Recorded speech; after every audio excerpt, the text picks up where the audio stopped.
দেখছেন বার্তা এক নজর।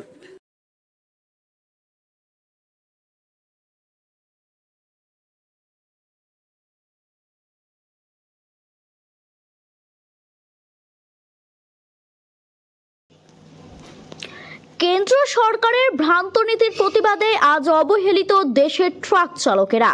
আগামী 9 জুলাই ট্রেড ইউনিয়নগুলির পক্ষ থেকে সারা ভারত বন্ধের ডাক দেওয়া হয়েছে। সেই বন্ধকে সমর্থন জানালো ARDMMA। আজ শনিবার সকালের মধ্যে কলকাতা ভারত সভা হলে এক আলোচনা চক্রের আয়োজন করা হয়। এই আলোচনায় গাড়ি চালক এবং হেল্পারদের বিষয় নিয়ে একাধিক বক্তব্য পেশ করেন সংগঠনের সদস্যরা। তারা বলেন, জীবনের ঝুঁকি নিয়ে অসংখ্য ট্রাক চালক ও হেল্পাররা সাধারণ মানুষের জীবন ধারণের অত্যন্ত অপরিহার্য পণ্য সামগ্রী নিয়ে চলাচল করছে বছরের পর বছর ধরে।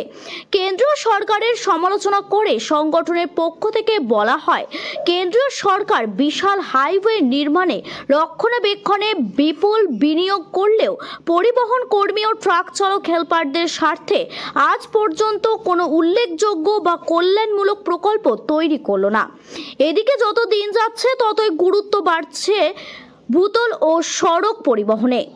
এই সংগঠনের পক্ষ থেকে সমালোচনা করে আরও বলা হয়, ট্রাক চালক ও হেল্পারদের ওপর নেমে আসছে নিত্যদিনের অশেষ যন্ত্রণা। অত্যন্ত ঝুঁকিপূর্ণ এই পেশায় দুর্ঘটনা ও প্রাণহানির ঝুঁকি থাকে প্রতি মুহূর্তে। তবু পুলিশ প্রশাসনের হুমকি ও চোখ রাঙানো চলে প্রতি মুহূর্তে। এই বিরুদ্ধে প্রতিবাদের কথা বলা হয় সংগঠনের পক্ষ থেকে। এদিন সংগঠনের পক্ষ থেকে সর্বভারতীয় চেয়ারম্যান ফায়জল খান বলেন, কেন্দ্রীয় সরকারের যে ভারতীয় ন্যায় সংহিতা নামক যে নতুন আইন এসেছে তার 106 ধারাটি ট্রাক চালক ও হেল্পারদের বিরুদ্ধে খুবই মারাত্মক বলে সংগঠনের পক্ষ থেকে ঘোষণা করা হয়। আর এই কারণে এর বিরুদ্ধে আচমকা দেশ জুড়ে ট্রাক চালকদের ধর্মঘট গোটা দেশকে নাড়িয়ে দেয়। ন্যায় সংহিতা ও নতুন ধারায় চালকদের অপরাধ জড়িত কারণে 10 বছরের কারাদণ্ড ও 7 লক্ষ টাকা আর্থিক জরিমানার বিধান দেওয়া হয়। এতেই গর্জে ওঠেন ট্রাক চালকেরা। এদিনের এই সভায় উপস্থিত ছিলেন রাজ্যসভার সাংসদ প্রদীপ ভট্টাচার্য, বিধায়ক নওসাদ সিদ্দিকী, সর্বভারতীয় চেয়ারম্যান ফায়জল খান এবং সভাপতি ইরফান খান সহ অন্যান্য নেতৃত্ববৃন্দ। কলকাতা থেকে রাজেশ কুমারের রিপোর্ট, বার্তা এক নজর। साउथ इंडिया में बोला था उसका उससे हम लोग नहीं है, बंगाल उससे अलग है। बंगाल का जो भाईचारा है उससे अलग है। जो ये लोग ये जो कर रहे हैं इसमें हमारा भी दिक्कत होता है।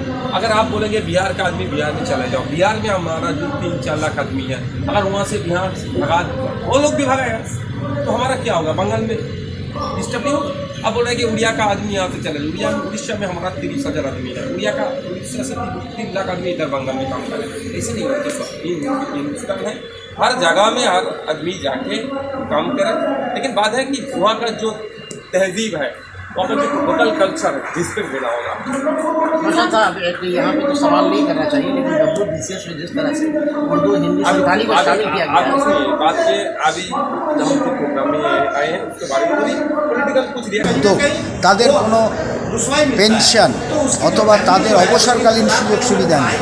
তারা হঠাৎ করে অসুস্থ হলে সামাজিক প্রকল্প অথবা বিমা সেগুলোর ব্যাপারেও এদের ব্যাপারে কোনো যথেষ্ট বাছবিচার করা হয়নি, সিদ্ধান্ত করা হয়। এগুলো নতুন করে অবশ্যই এদের ইনস্টিটিউট করার একটা বড় সুযোগ আছে বলে আমরা মনে করি। দাদা, এরকমটা দেখা গেছে যে একটি মানুষ একটি ছোট হাতি বা অন্য কোনো ভেহিকেল আছে বা ধরুন একটি কোনো প্রাইভেট 4 চাকা গাড়ি, সে ওনার ইচ্ছা উনি নিজে ড্রাইভ করছেন, উনি 24 ঘন্টা খাটছেন, ঠিক আছে। এই সমস্ত মানুষদের জন্য আপনারা কী চিন্তা ভাবনা করছেন? এই সমস্ত মানুষদের জন্য তিনি একটা উৎপাদনের উপকরণ গাড়ি হাতে পেয়েছেন, হয়তো তিনি কিনেছেন বা অন্য থেকে ভাড়া নিয়েছেন। এদের ক্ষেত্রে রাস্তাঘাটে একটা অ্যাক্সিডেন্টের ঘটনা কার দোষে হচ্ছে কী ব্যাপার তদন্ত না করে তাদের ওপর যেভাবে যে শেষ আইনটা এনেছে ন্যায় সংহিতায়, এটা তো একটা দানবীয় আইন। অর্থাৎ অ্যাক্সিডেন্ট হলে পরেই সব ড্রাইভারের ওপর চাপিয়ে দেয়।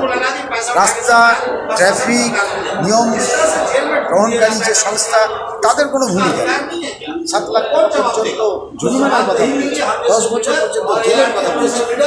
সেসব থেকে ঐক্যবদ্ধ লড়াই করে এটা রুখে দেওয়া গেছে। শ্রমিকরা যেমন লড়াই করেছে, শুভবুদ্ধি সম্পন্ন রাজনৈতিক দলগুলো পার্লামেন্টে অথবা বিধানসভায় লড়াই না করলে এই আইনটা ঢোকা যেত না। তার জন্য আমরা বলছি যে এই উদ্যোগটা হয়। আপনাদের পাশে আছি, আগামী দিনে আপনাদের পায়ে পা মিলিয়ে আমরা হাঁটবো, এই কথা আমরা অঙ্গীকারবদ্ধ।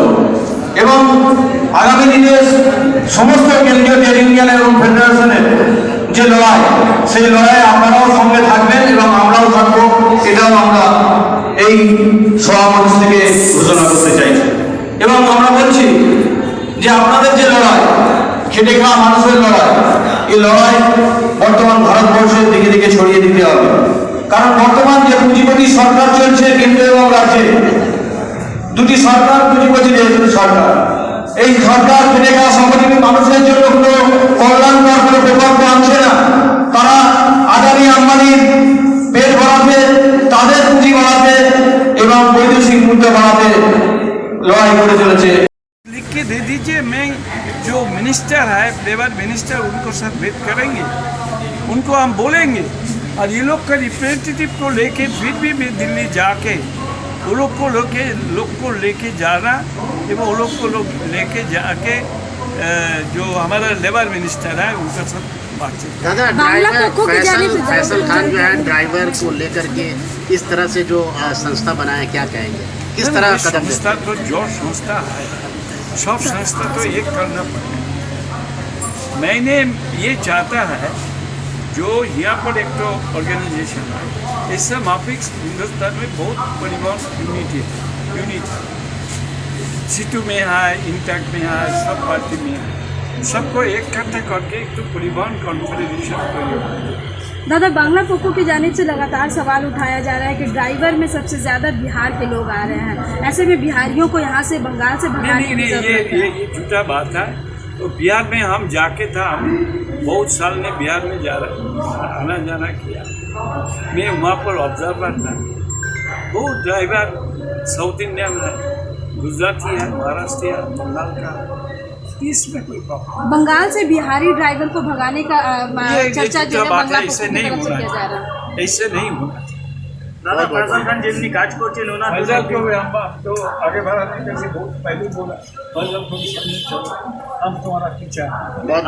আজকে এত সুন্দর ঐক্যবদ্ধ করে খেটে খাওয়া মানুষকে তাদের পাশে দাঁড়ানোর জন্য যে উদ্যোগ, এই উদ্যোগে ফয়সাল খানের নেতৃত্বে যে চলছে, আমরা তাকে অভিনন্দন জানাই। এবং আপনারা যে ঐক্যবদ্ধ হচ্ছেন একটি মঞ্চে, সকলকে আমাদের সংগঠনের পক্ষ থেকে সংগ্রামী অভিনন্দন জানাচ্ছি। আপনাদের লড়াইয়ে আমরা আপনাদের পাশে আছি, আগামী দিনে আপনাদের পায়ে পা মিলিয়ে আমরা হাঁটবো, এই কথা আমরা অঙ্গীকারবদ্ধ। এবং আগামী দিনে সমস্ত কেন্দ্রীয় ট্রেড ইউনিয়ন এবং ফেডারেশনের যে লড়াই, সেই লড়াইয়ে আপনারাও সঙ্গে থাকবেন এবং আমরাও থাকবো, এটাও আমরা এই সমাবেশ থেকে ঘোষণা করতে চাইছি। এবং আমরা বলছি যে আপনাদের যে লড়াই, খেটে খাওয়া মানুষের লড়াই, এই লড়াই বর্তমান ভারতবর্ষের দিকে দিকে ছড়িয়ে দিতে হবে। কারণ বর্তমান যে পুঁজিপতি সরকার চলছে কেন্দ্র এবং রাজ্যে, দুটি সরকার, পুঁজিপতি সরকার, এই সরকার খেটে খাওয়া সংগঠিত মানুষের জন্য কোনো কল্যাণকর কোনো প্রকল্প আনছে না। তারা আদানি আম্বানির পেট বাড়াতে, তাদের পুঁজি বাড়াতে এবং বৈদেশিক মুদ্রা বাড়াতে লড়াই করে চলেছে। আপনি জানেন এরপর আমাদের 6 তারিখ ঝাড়খণ্ডে কনভেনশন, তারপরে আসাম আমাদের, তারপরে বিহার, তারপরে ইউপি, এরকম করে 9টা আমরা দাবি দাবা রাখছি। দাবি দাবা মানে আমাদের যে সমস্যা, মূল লাইফে যে সমস্যা আছে, সেই সমস্যা স্বাধীন পর এখন অবধি আমাদের কিছু অধিকার পাইনি। কিছু অধিকার পেয়েছেন আমরা? কিছু অধিকার পাইনি। ওই জন্যে আমরা এইটা কনভেনশন করছি। এআরডিএম আমাদের ব্যানারে সমস্ত পার্টি লিডাররা, সমস্ত ট্রেড ইউনিয়নরা এসেছিলেন, আমাদেরকে সমর্থন জানিয়েছে। 9 তারিখ যেটা আন্দোলন হবে 9 তারিখ মতো আমরা সমর্থন জানাচ্ছি, আমাদের র্যালির মাধ্যমে ADM যোগ দেবে। যখন অবধি আমাদের এই 9টা দাবি রাজ্য সরকারকে যেটা আমরা করেছি সেটা হবে না, তখন অবধি আমরা চুপ করে বসে থাকবো না। আপনি জানেন কি প্রশাসন, যে বাংলা প্রশাসন, আমি আসাম, ঝাড়খণ্ড, ইউপি, বিহার সব জায়গায় যাই, কিন্তু সব থেকে বদনাম আমাদের বাংলা পুলিশ। শুধু টাকা পয়সা নিয়ে জন্য আমাদের ড্রাইভারকে খুব হেনস্থা করে, অনেক ডিস্টার্ব করে, একা পেলে ডান্ডা মারে, গাল দেয়। তাহলে আমাদেরকে বলুন, টিচার সাহেব 20 বছর পিছনে চলে যাবেন, টিচার সাহেব ছিল, অ্যাডভোকেট সাহেব ছিল, ডক্টর সাহেব ছিল, তো ড্রাইভার সাহেবও ছিল। তাহলে আজকে ড্রাইভার সাহেব কেন বলা হয়নি? গাল কেন শুনবে ড্রাইভার সবাই? কি আপনারা গাল দেওয়া শুনবেন নাকি? কেউ গাল শোনার জন্য এখানে দেশের নাগরিক, দেশের ভোটার আছে, তারা কেন গাল শুনবে সেটা জানতে চাইছি। আমরা বলছি কি আমাদের যে মালিকরা আছে, মালিকরা স্যালারি ঠিক মতন দেয় না, আমাদেরকে টাকা পয়সা নিয়ে প্রচুর সমস্যা ড্রাইভার সমাজকে হয়। আমি জানতে চাইছি কি সরকার যে আমাদের 9টা দাবি দাবা, যেটা ট্রিটমেন্ট নিয়ে আমাদের সমস্যা, অ্যাক্সিডেন্ট হয়ে গেলে আমাদের সমস্যা, অ্যাম্বুলেন্স নেই, সেটা আমাদের কোথায় যাব?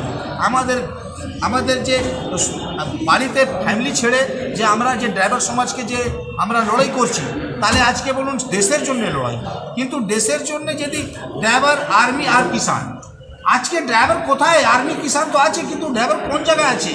কে কথা বলছে? কেউ বলছেন। আজকে জানেন প্রদীপ ভট্টাচার্য কীরকম বলে গেছেন, কংগ্রেসের একটা বড় লিডার কী বলছেন, নওশাদ সিদ্দিকী একটা MLA কী বলছেন? তাহলে এরা কি বলছেন, কি এরা কি মানে জানে না? সব জেনে গেছে। এবারে ড্রাইভার সমাজ উঠে পড়ে লাগবে। ভারতবর্ষে যখন অব্দি ড্রাইভার হোক, ড্রাইভার ওয়েলফেয়ার আসবে না, তখন অব্দি লড়াই আমরা চালিয়ে যাব। সেন্ট্রাল গভর্নমেন্ট হোক, রাজ্য গভর্নমেন্ট, দাবি তো আমরা রাজ্যে যেটা আছে রাজ্যে নিয়ে দাবি করব, সেন্ট্রাল যেটা হবে সেন্ট্রাল নিয়ে দাবি করব। তো আমরা কেউ সরকার পক্ষে নেই, পার্টির পক্ষে নেই, আমার স্বাধীন হিসাবে সবাই যদি আমাদেরকে সমর্থন করবে। এই সরকার, আমাদের মমতা ব্যানার্জি মুখ্যমন্ত্রী, ওনাকেও বলছি, আপনি একটা সরকার আছেন, কিন্তু আপনি বড় বড় পুঁজিপতি, ট্রান্সপোর্ট মালিক সঙ্গে যোগাযোগ, তাহলে গরিব ড্রাইভার সমাজ সঙ্গে কেন যোগাযোগ? তাহলে আমরা কেন এসছি এখানে? তাই এই জন্যে বলছি সরকারকে, যারা আমরা দাবি দাবার করছি, মেমোরেন্ডামও দেবো সরকারকে, এই বিধানসভা আমরা বলেছি, MLA সাহেবদেরকে বলেছি, আমাদের জন্য কথা বলুন, আমাদের রাস্তায় নামতে বাধ্য হব। যখন আমরা যখন একটা কত তারিখ আমাদের ড্রাইভার দিবস হচ্ছে 9 সেপ্টেম্বর বলে পুলিশ ডে আছে। তাহলে পুলিশ ডে আছে, তাহলে ড্রাইভার ডে কোথায়? ডে মানে যখন আমাদের কিছু পেয়েছি তারপরে তো ডে, তো কিছু তো পাইনি, তাহলে ডে কিসের? তাহলে ওইটা ডে নেই, ওটা ব্ল্যাক ডে হয়ে গেল আমাদের জন্য। আপনারা কিছু পেয়েছেন ব্ল্যাক ডে? কিছু পাইনি, জিজ্ঞেস করুন পেয়েছেন? তাহলে যদি কিছু পাইনি, তাহলে সরকারকে ভোট দেবো কেন আমরা? নির্যাতন এই রাজ্যে বলুন, প্রশাসন 5000 দাও, 10000 দাও, 2000 দাও, 100 দাও, 50 দাও, কি মানে ভিক্ষা কেন চাইছে? স্যালারি পায় নাকি প্রশাসন নাকি? হ্যাঁ, হেনস্তাকে যখন টাকা দিয়ে গায়ে হাত দিয়ে দেয়, ডান্ডা থেকে মারে, কেন ঢুকিয়ে দেয়, জেলে ঢুকিয়ে দেয় কেন? এটা কে দায়িত্ব দিল সরকারকে? প্রশাসনকে এটা কি কে পাওয়ার দিল? এটা কোন আইন, কোন সংবিধান, কোন নিয়ম, কোন কানুন, কোন আইন? সব আইনকে তাকে রেখে সরকার প্রশাসনকে পুরো পাওয়ার দিয়েছে। টাকা তুলো, গরিব অসহায় থেকে ভাবনা চিন্তা না দেখে গরিব লোককে মারো, গরিব লোকের লুটো, এটাই আমাদের সরকার। 4 শ্রম কোড নিয়ে কি বলবেন? 4 শ্রম কোড নিয়ে কি বলবেন? 4 শ্রম কোড নিয়ে তো আমরা সবাই, গোটা ভারতবর্ষে যত আমাদের ড্রাইভার ইউনিয়ন আছে, আরও নানান রকম ইউনিয়ন আছে, সবাইকে মিলে একসঙ্গে হয়ে 4 শ্রম নিয়ে যে গরিবদের উপর অন্যায় হচ্ছে, এটা গরিব নিয়ে অন্যায় কেন হবে? এই গরিবদের খেটে খাওয়ার মানুষ কোথায় যাবে বলুন? আজকে যে গরিব লোককে দেখছে না এই সরকার, গরিবকে নিয়ে একটা আইন তৈরি করে দিচ্ছে বিপক্ষে, কেন এটা হবে? আমরা সেটাই জানতে চাইছি সরকারকে। যখন অবধি আমাদের ন্যায় ব্যবস্থা পাবো না, যখন অবধি আমাদের অধিকার পাবো না, এই 9টা যে দাবি রাখি, আপনাকে নিশ্চয়ই লেটার দিয়েছি আমরা, ওটা দেখবেন। আমরা নিশ্চয়ই আপনাদের পক্ষে আছি, আপনাদের সাথে আছি। সংবিধান আমাদের থাকবে সাথে, আমরা সংবিধানকে নিয়ে আগামী দিন লড়াই করবো। দাদা, বিভিন্ন রাজ্যের যদি কথা বলি, আপনার